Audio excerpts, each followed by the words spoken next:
मैं यहाँ पर प्रिविलेज्ड हूँ, आप लोग भी काफी प्रिविलेज्ड हैं।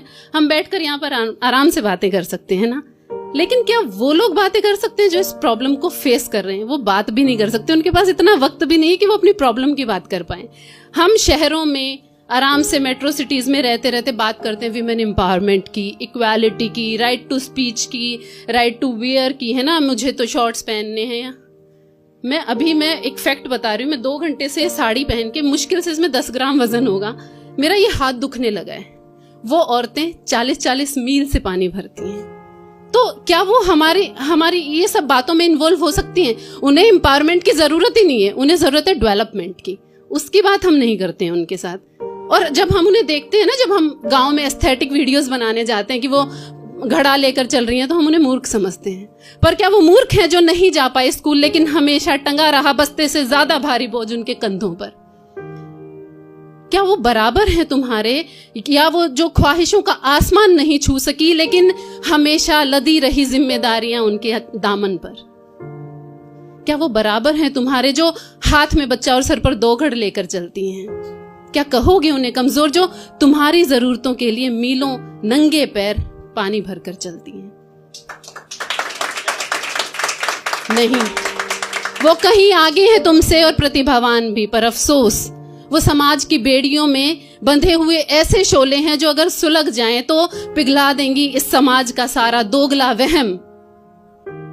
वो ऐसे गुमनाम किरदार हैं जिन्हें दूसरों की जरूरतों के लिए करना पड़ता है अपना सब कुछ समर्पण। शुक्रिया। मैंने कुछ नदियों की बात की, कुछ औरतों की बात करी। वो दोनों ही नदियां और दोनों ही औरतें एक जैसी हैं। कैसे हैं? क्योंकि हमारे समाज में ना कमजोर की एम्पावरमेंट की हमेशा बात की जाती है। जो कमजोर होता जाता है ना, उसको एम्पावरमेंट करने की बातें करते रहते हैं, लेकिन क्या सच में करते हैं? दोनों की हालत एक जैसी है। त्योहारों पर पूजी जाती हैं, उसके बाद भुला दी जाती हैं। त्योहारों पर पूजी जाती हैं, उसके बाद भुला दी जाती हैं। हदों में रहें तो शीतल है, मर्यादाएं लांघ दे तो प्रलय ले आती हैं। और कमाल की बात देखिए कि मलिन दोनों को हमने खुद किया है, अब दोनों हमें मैली नजर आती हैं, है ना? मलिन हमने दोनों को खुद किया है, दोनों हमें मैली नजर आती हैं, और दोनों के ही संरक्षण की नीतियां बनाई जाती हैं। फिर करके हरण शोषण मोमबत्तियां जलाई जाती हैं, और नदियां बेचारे विलीन हो जाती हैं समुद्र में अपना वजूद मिटाने को। वो बेटियां ब्याह दी जाती हैं किसी और का घर बसाने को।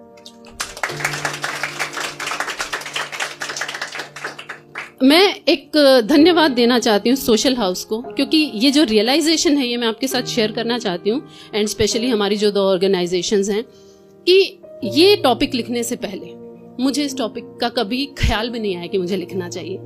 तो मुझे ऐसा लगा कि यार लिखना कितना आसान है। पहले लगता था, लेकिन इस बार मुझे लगा कि लिखना कितना मुश्किल है। तो उस पर कुछ है कि लिखना बहुत आसान है। अगर हमें लिखना हो अपना दर्द, अपनी तकलीफें, अपनी उम्मीदें या फिर सपने, बड़ी ही खूबसूरती से लिख देते हैं हम गम अपने अपने।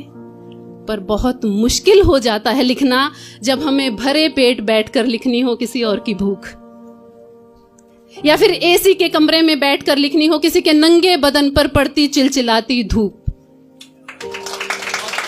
शुक्रिया। आरामदायक बिस्तर पर बैठकर हम नहीं लिख सकते खेतों में नंगे पैर गेहूं की बालियां समेटता किसान। बहुत मुश्किल हो जाता है लिखना। अगर मुझे स्त्री होकर लिखनी पड़ जाए पुरुषों की परेशानियां, या फिर आपको पुरुष होकर लिखना पड़ जाए स्त्री को अपने समान।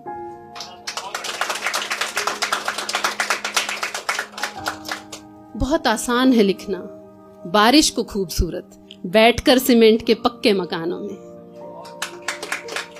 बहुत आसान है लिखना बारिश को खूबसूरत बैठकर सीमेंट के पक्के मकानों में, पर एक बारिश मैंने देखी नन्ही पलकों से छलकते जब उसके खिलौने तक बह गए नालों में। आयरनी देखिए कि हम हाथों में कलम थामकर नहीं लिख सकते अनपढ़ होने के नुकसान, या यूं कहूं कि छीन लिए गए अधिकार। हम लिख लेते हैं निरक्षरता पर बड़े बड़े निबंध किसी काली स्याही से किसी सफेद कागज पर हम भूल जाते हैं या दबा देते हैं उन अंगूठों के निशान जो किसी काली स्याही से किसी सफेद कागज पर कहीं जबरदस्ती लगवा लिए गए। और कितना आसान था ये लिखना मुझे कविता बनाकर, पर बहुत मुश्किल हो जाता है लिखना, अगर लिखना पड़ जाए सच को सच बताकर। शुक्रिया।